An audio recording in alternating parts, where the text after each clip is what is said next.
Hot take, most people don't fail to lose weight because of food or because of exercise. They fail to lose weight because they lose their why. In the last 9 months, I've lost 142 pounds and I'm still going. And I've learned in this journey that mindset is what really drives lasting change. Hopefully by the end of this video, you'll understand exactly how to get to that mindset, but also keep it for good.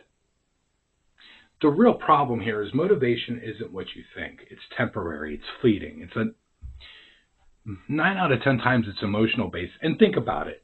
Anybody that's watched a motivational video for about 10 minutes after you watched that video, if it was a really, really good speaker, you were pumped, you were energized, you were ready to take on to the world.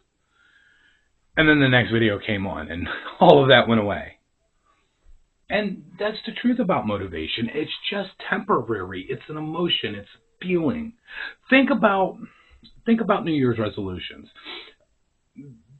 The data is kind of mixed on this, but roughly only 8 to 9% of people are actually successful when they set New Year's resolutions. And why is that? Well, for the most of us,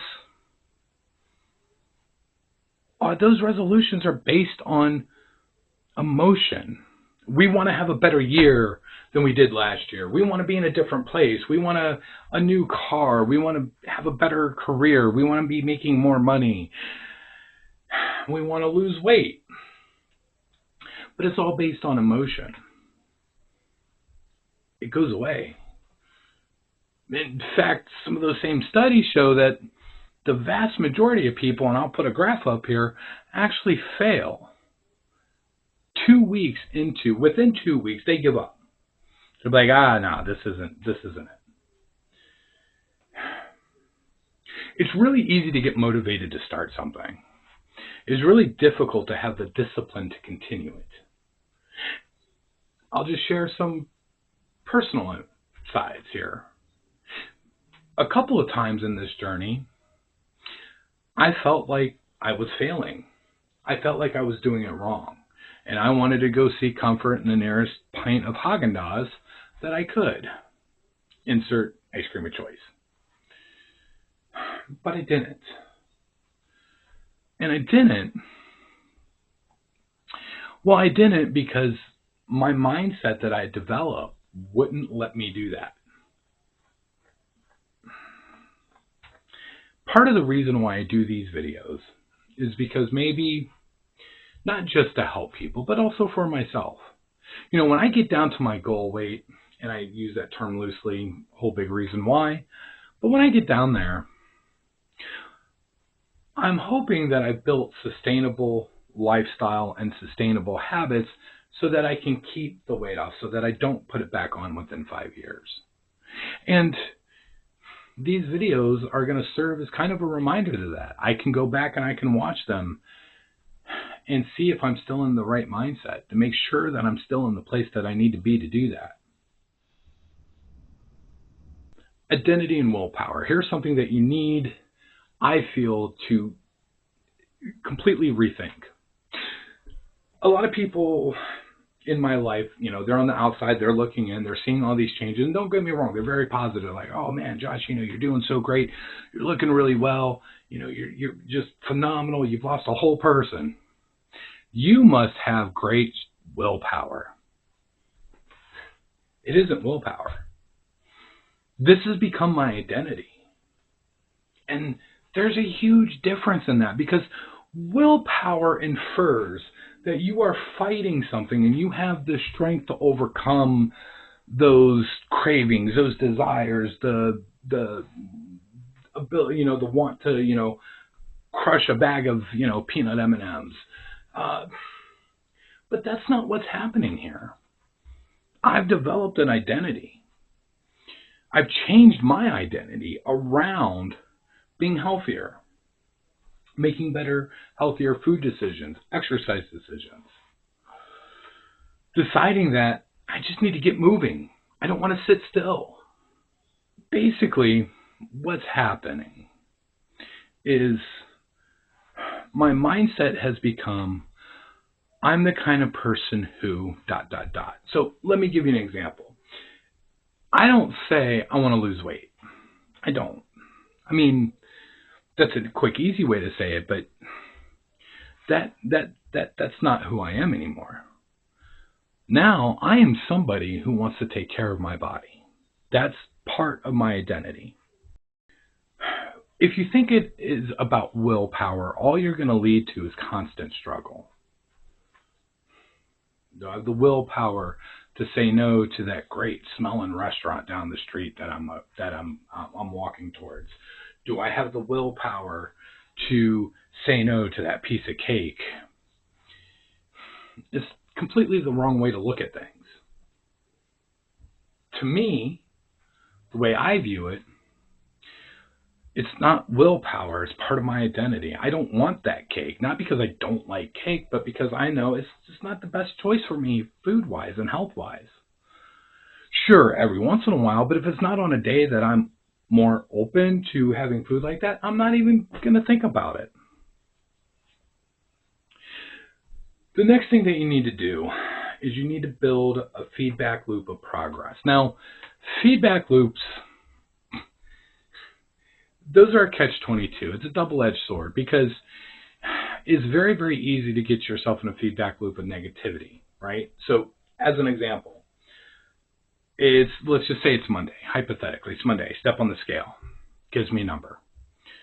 I come back Tuesday. I step on the scale, gives me the same number. That's a negative feedback loop.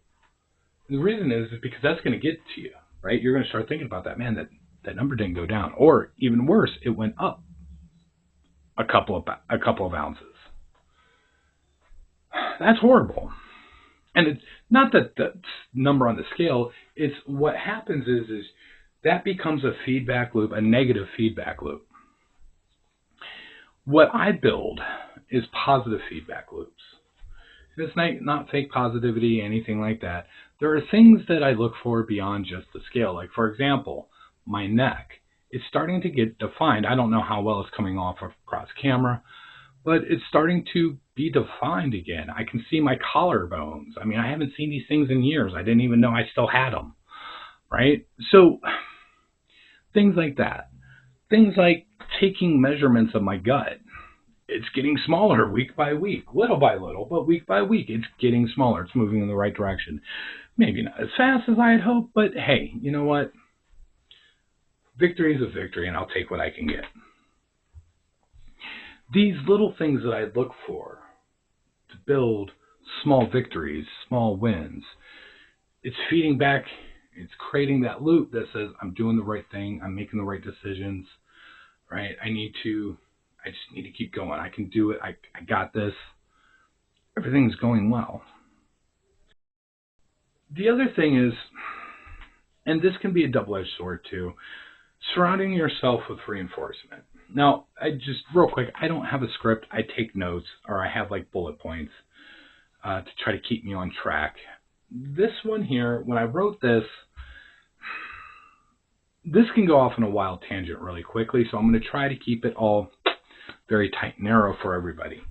First off, there is a power that you can get when you're surrounding yourself with positive reinforcement, and not the fake positive reinforcement, but people that actually legitimately want to see you succeed. And sometimes they're going to tell you not what you want to hear, but what you need to hear. And there's a difference.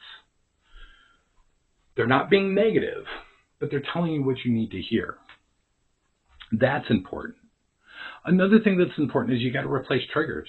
I mean, some of us, most of us on weight loss journeys, especially big weight loss journeys, we kind of develop these habits over the years, and sometimes the simplest things like a pack of M&Ms, a ho-ho, a bonbon, whatever, can oh man, I want one of those. It can set off some triggers. Try to get that away from you.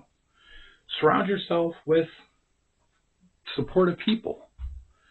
Hell, go join a support group. Go online. There's all kinds of Facebook groups, and there's all kinds of subreddits that are geared to people just trying to lose weight. They give tips. They talk about what's working for them, and And when you think you're not doing so well, they'll tell you. They'll tell you, no, man, you're doing great. You're doing it as long as you are.